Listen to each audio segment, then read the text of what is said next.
nga, narito na ito tayo na. sa parte ng ating programa at pagsasama-sama kung saan sasagutin natin ang walang kwentang katanungan ng ating vibes nang wala rin kwentang kasagutan na para quiz lang. Ito na ang puksaan sa agahan! Puksaan sa agahan! Puksaan sa agahan! Oh yeah! Puksaan sa agahan! Ito na Kakaiba ang ka-vibes! laban. Oh, diba? Ibang klase naman to. Sa humigit kumulang 9,000 entries. Wow, 9,000! padami ng padami. Diba? Ay, nakaraan nga 10,000 Sa bagay, oh. Diba? So, ito nga, pumili kami po ng kalahati lang. Oo, Kalahati tama. lang. Kalahati lang muna. Hindi, isa lang. Ay, isa diba? lang. Isa lang. Oo. Okay. So, ito na ang aming napili. Walang iba kundi si... Hana ng batasan! Nanalo ka ng mansanilya para... Para sa bunbunan mo at sa kabag mo. Oo, di ba? Oo. Baka kasi pasukin ka ng lamig at Tama. tapos meron kang Tama. mahilig ka pa naman mag-crop top. Oy! So, sige. So, Ana, eto na. Eto na nga, Hana. Ang katanungan po kasi ni Hana, mga ka-vibes, harana o rekta na? Naku, harana ka pa ba o rerekta mo na? Sama talaga. Sa panahon ngayon kasi, iba-iba na rin talaga ang estilo ng panliligaw. Totoo. Di ba? Meron nga dyan, virtual na lang. Di ba? Tapos hindi ka pa sure kung totoo talaga siya. Ay, iba nga, nagkumindat lang sila na. Oo, yung iba, Pindatan lang. totoo yan. Uy, may alam mo kung kwento na ganyan, pero hindi ko kukwento kasi kwento ng kaibigan ko. Kwento ng kaibigan Oo, mo. basta ang bottom line, nagkakindatan lang. Diba? Okay na. Yung iba Oo. nagkasikuhan, nagkabanggaan lang, no? Ay, naku! Grabe naman yan. Iba talaga kayo ka-vibes. Iba ang kamandag ng ating mga ganun yung vibes. Pero, syempre, kung ano yung pati ko, old-fashioned ka, syempre doon ka sa harana. Oo, so ikaw harana ka. Old lang ako, pero sige, doon. Old-fashioned yan. Old. Hindi, kung ano, sa akin naman, syempre, kung papipiliin dito, sa'yo, alam ko naman kung anong gusto mo. Oo. Diba? Sa akin, harana na lang. Harana na lang. Oo. Bilang isa kang Ano? old-fashioned. Happy ka doon sa pagbitaw mo. No? Kasi ikaw na ka nagsabi nung kanina eh. Kaya Ano, sa parang, mga old-fashioned kasi, old-fashioned. malino, di ba? Sa mga old-fashioned mamamiya, ano siya, gusto nila rin yung ano. Alam mo ba rin na ano nila na iba pa din daw kapag hinaharana ka. totoo. Di ba? Uso pa ba? Ay, naranasan mo ba mangharana? O, tingnan mo. Kita mo yan. Siyempre, hindi di ka ba? mangharana. Hindi, wait, what is What is harana? harana? Ano yan? Narinig mo lang kay Sir Aris, ha? Parang pamilyar yung harana. Wala niya ka, nandadamay ka pa ng iba. Harana boys dati, yung Oo. sina Michael Pangilinan, no? Yung parang di, ibig sabihin naharana ka, di ba? Oo. Pagkakanta ka, may gitara. Totoo naman. Yung iba kinakantahan Uso lang. yan, di ba? Nung panahon ng ating mga lolo't lola. Oy, pero minsan, At hindi nawawala sa probinsya, talaga wala na ba hanggang ngayon? Meron Ibang pa naman klase, siguro haranang ibang Totoo, ibang klaseng harana. Wala nang gitara, ipa-play na lang. Oo, di ba? Nagpa-flash mob, gano'n. Ganun. Diba? May harana kasi yun kasi, ilang Sa gabing madilim. nakwento lang sa akin yung Sir Aris, pero sabi ko maganda. Maganda. Pwede na, Oo. pwede na rin. Harana. Sa akin naman, rekta. Rekta na, kasi? Naku, alam mo, sa panahon ngayon, Ang mahal yung ng mga gasolina. Hindi Ay, rin ano? naman. Alam mo yung mga taong mahilig pa sa mga palabok at sugar coating. Ah. Yan yung mga taong na hindi mo dapat pagkatiwalaan. Ganun? Diba? Ako naniniwala ako doon personally, ha. Parang ano lang naman. Yung iba kasi dyan, dinadaan lang sa mga mababango at mabulaklak na salita. Oo. Pero ang totoo naman, hindi naman talaga maganda ang intention sa'yo. At subok na subok ko na yan. May ganon. Ibibigay ko ang buwan at ang Diba? wow, diba? Yan. Ibibigay ko ang buwan. Ang ending, ibibigay ang sakit ng ulo. Binigyan siya ng 9 na buwan. Iba pala. 9 na buwan yan dinala. Diyos ko, Lord, talaga. Pero yun lang naman yung akin, no? Ano, puksain na natin. Sige, puksain na natin. Puksain na natin itong katanungan ni Hana. Tama. Ang batasan, palakpakan para sa mukha mo, Hey! Hana. Maghanda ka na dahil eto na. Ibibigay ko na. Hey, Oh, hey, hey. Oh, Come on, let's go. yeah, yeah. Yeah. Oh, yeah. Yeah. Let's go. Here we go. Hindi pa tayo na. Simulan ka na to.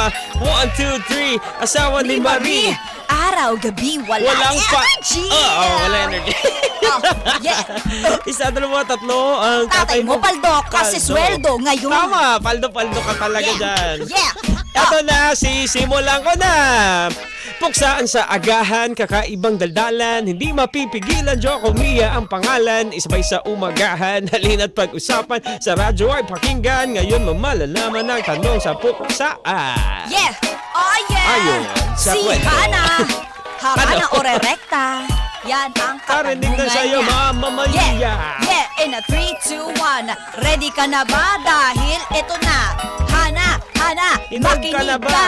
Kailangan mo yan para mabuhay ka. Hey! Harana o rerekta na yan ang tanong ni Hana, na para bang pala isipan ang dalawa sa kanya. Huwag kang mabibigla, sagot ko ay hindi hulma sa bagay at astang inaasahan sa atin ng madla. Hey! Sa totoo lang Hana, liman dyan walang Yo! problema. Yo! At kahit pa rumekta kami masabi ang iba, kaya Yeah. ako sa rekta na para sa derechahan na. Di yung paiikutin pa, tas sasaktan lang din pala. Sasaktin naman, hala. Sasaktan ka lang din pala. Grabe, no? Eh. Romekta. Oh, rekta na, tara na. Hey! Ikaw naman, Joko-Loko, ano na? Harana ba o rekta na? Eh, Yan ang tanong ni Hana. Kanyang pinadala sa amin ngayong umaga. Yeah. Pinili ni Mama Mia ay rekta na. Yeah. So sa akin naman napunta ang harana. Harana para sa Sa dalaga. dalaga. Eh. Ito. Sa kanta ay sabi ay puno ang langit ng bituin at napakalamig pa nga raw ng hangin at sa kanya ay talagang nababaliw. Diba? Yun ang sabi sa kanta. Sabi pa nga, wag ka nang malumbay kasi ang pag-ibig nga naman ay tunay. Kahit pa sabihin ng iyong nanay na wala talaga siyang silbi sa buhay, pero di naman talaga yung tunay. Kaya eto na, pakinggan. Kaya buksan mo na ang iyong bintana. Dungawin mo na ang mga humahanga. Bipit na ang gitara, Yeah. handa ng mangharana. Eto na, pakinggan mo na. Yeah. Napakaganda mo. Ano ba lol? Napakaganda mo talagang pagmasdan Yeah. habang dumudungaw sa aking harapan. Sa isip bakit hindi kita mapalitan. Natutulala pag nakagalaw ang katawan kapag nasisilayan ang iyong kagandahan. Kaya bago pa malihis, tara na't heto na't pakinggan. Ito ang sinasabi na aking bibig. Ikaw ang babaeng gusto kong maihatid Yeah. sa altarya ng palagi kong bibig. Ang ibig ko sa'yo'y nakahandang ipabatid. Ngayon ihahatid ko ang tunay na pagmamahal at walang bahid. Kaya tara na, sa akin sumama ka na. Dadalhin kita sa langit, wag mag-alala. Wow! Yay! Mahirap yan, dadaling ka sa langit. Oo, gusto mo na ba? Wag mo na, wag mo na. Parang ayoko ng ganun. Break it down, yeah. Break it down, yo. And the wheels on the bus go round Yo. and around, Yo. round and around and round and around. Manliligaw on the bus. Say, Sagutin mo na ako, na, parang ako para awa mo sa'yo. naman. Oh. Bibigay ko lahat sa'yo. Ibibigay. Oo, pati yung sahod ko. Ipapadama ko sa iyo. Yeah. Yung Bibigyan sahod. kita ng 9 na buwan. Hoy, siyam na buwan. 9 na buwan na panliligaw.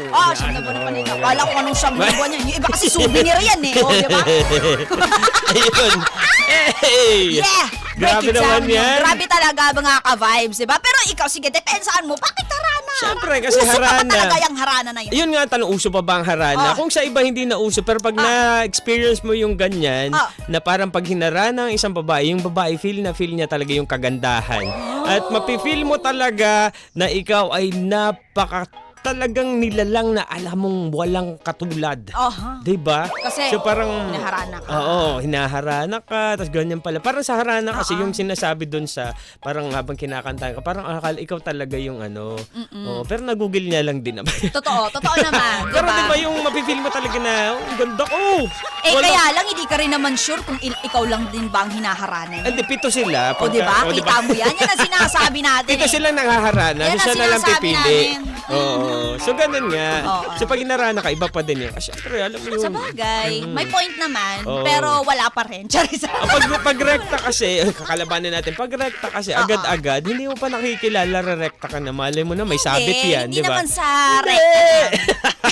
Hindi, kung rekta na, sabihin mo na kung gusto mo ba ako. Oo, O ngayon. tapos, gusto mo ba, anong gusto mo mangyari na, Oo. gusto mo ba, tawag dito, gusto mo akong jowain, o gusto mo akong asawahin, sabihin mo na. Diba? O rekta na agad. Paano kung meron palang sabit, diba? O, merong sabit. Bakit hindi mo naman agad pakakasalan? Ay, diba? So, Oo. para mag-ano Sasagutin mo muna. pa lang naman eh. Yun nga ang kagandahan dun kapag hindi pa naman kayo kinakasal talaga. Yung nasa mag-jowa face pa lang kayo, di ba? At Oo. least may pagkakataon ka pang makita kung tawag O, dito. hindi ka sure. kung Minsan kasi nagkikitaan isang beses lang. Tapos, pagkatapos, ganon? ay. Kawawa siya kung gano'n. Oo. Pero kasi nga, ang pag-ibig ay isang sugal din naman. Oh, diba? Hindi mo Oo. rin talaga, walang perfect perpektong tao, pero hindi mo rin talaga malalaman kung hindi mo susubukan. At meron talagang iba, magagaling lang talagang magtago, di ba? Pero yung iba naman ay sinuswerte rin naman pagdating sa kanilang mga nagiging life partner o maging asawa. Di ba? Hindi mo malalaman kung hindi mo susubukan. Correct. Ay, susubukan. Kaya nga, di ba, parang ito, medyo magiging ano lang tayo. Kaya nga, di ba, may iba talagang pinapayo na, naku, ipag-pray nyo kung sino yung mga dapat ninyong jowain o kung sino man yung gusto ninyo talaga na tao. Kasi para magabayan kayo sa buhay kung totoo ba yan. Kung heto na ba yun. May ganun kasi. Ako? Alam mo kasi merong mga merong mga babae, lalaki man na may mga itsura, mababait, pero sila pa yung ano. Di ba? Sila pa yung mga tapos, diba? Tapos hiwalay. Kung sino pa nagmamahal, siya pa yung hiniwalay. Tapos, kunyari, diba? Kagaya yan, babalut-balutin pa sa mga matatamis na salita. Tapos, wala rin naman pala. Ikaw diba? ba? Naranasan mo ba ito, Mama Mia? Kasi nararamdaman ko yung putat galit eh. Oo. Parang ang amo-amo sa umpisa. So, parang kalaunan, walang ya naman pala. Ay, diba? Ganun. Grabe. Sige nga, name drop mo nga. Ay, wag na. Siyempre, di ko siya shout out. Hindi, pero di ba kasi may mga mukha ganun niya, talaga. sabi mo, mukha mo. Di ba? Yung parang, hindi naman. Ay, hindi naman. Wala naman. Pero wala na. Yung kumbaga parang sa akin lang, naiisip ko lang, syempre may mga mas bata ako mga pinsan na babae din. Tapos may pamangkin pa ako na babae. Parang naiisip ko lang na, naku, alam nyo, hindi nasusukat ang tunay na pagmamahal sa mga kung anong mga matatamis sa salita ang sinasabi niya. Importante rin yun. Pero hindi rin yun ang sukatan lang. Yung iba nga dyan, nangangako ng kung ano-ano, tapos hindi ka naman mapalamon, di ba?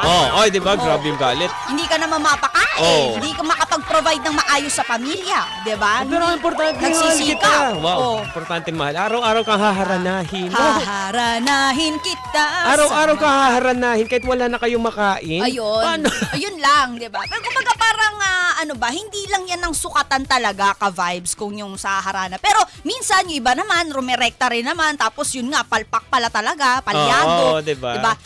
Ano yan nasa sige, ganito na lang. intuition mo rin talaga yan ka-vibes. Anong sinasabi ng puso't isipan mo? Balansihin mong maigi. Hindi naman pag nagmamahal ka na, hindi ka na naman nakakapag-isip ng diba? Hindi rin naman all the time. May kilala ako, minsan nga, hindi na niya pinagbibigyan ng puso niya. Puro isip ibig sabihin, na hindi pa siya, nasa katinuan niya pa siya. Minsan kasi sila eh.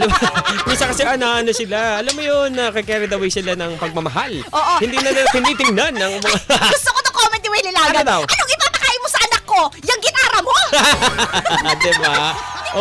Pero pagka na-motivate ka ng pagmamahal, ibig sabihin, mas magpupursige ka sa buhay na ibigay mo yung best mo doon sa minamahal mo. Yun ang maganda. Kung talagang ma-motivate ka sa magandang paraan ng pagmamahal. Kasi mahal mo, mag-effort ka, gagawin mo lahat. Dapat diba? ganun. Dapat ganun. Hindi yung puro ka lang pangako, puro ka lang salita, tapos magiging sakit ka pa sa ulo. Alam mo, ang ganda-ganda nung nililigawan mo, nung nililigawan mo pa lang siya, pero nung naging kayo na, parang ewan na. Diba? Hindi na makilala dahil sobrang stress na sa'yo. Diba? Nakakaloka. Nililigawan mo talagang pa. Kaya nako, talaga, ang tunay na pag-ibig, hindi pa sasakitin ng ulo mo sa mga bagay na may pagsubok, pero hindi pa sasakitin ng ulo mo, di ba, sa mga bagay na kasimple-simple lang, hindi naman dapat gawing komplikado. Yung mga ganyan diba? Pag mausapang pag-ibig, sabi ko, makinig kayo kay Mama Mia, kasi nga, yung makaka-relate talaga kayo. Kasi alam mo yun, di lang ilang taon na nga si Mama Mia? 46? 46 na ako. Grabe Tingnan niyo yung damit ko. Ano ba yan? Sino ka dyan sa outfit mo na yan? Hindi, wala. Kasi Coachella ngayon, di ba? Kumbaga parang nakikisabay lang kahit nandito ko sa Quezon Avenue. Iba talaga. Wala akong pang LA pang Quezon Avenue lang. Pang QA lang. Pang QA. QAV. Question and answer. Pero ikaw ba ka-vibes? Anong hirit mo dito? Naniniwala ka ba na dapat harana pa rin? O naniniwala ka na dapat derechahan? Wala nang ganun. Walang paligoy-ligoy, parang ganon.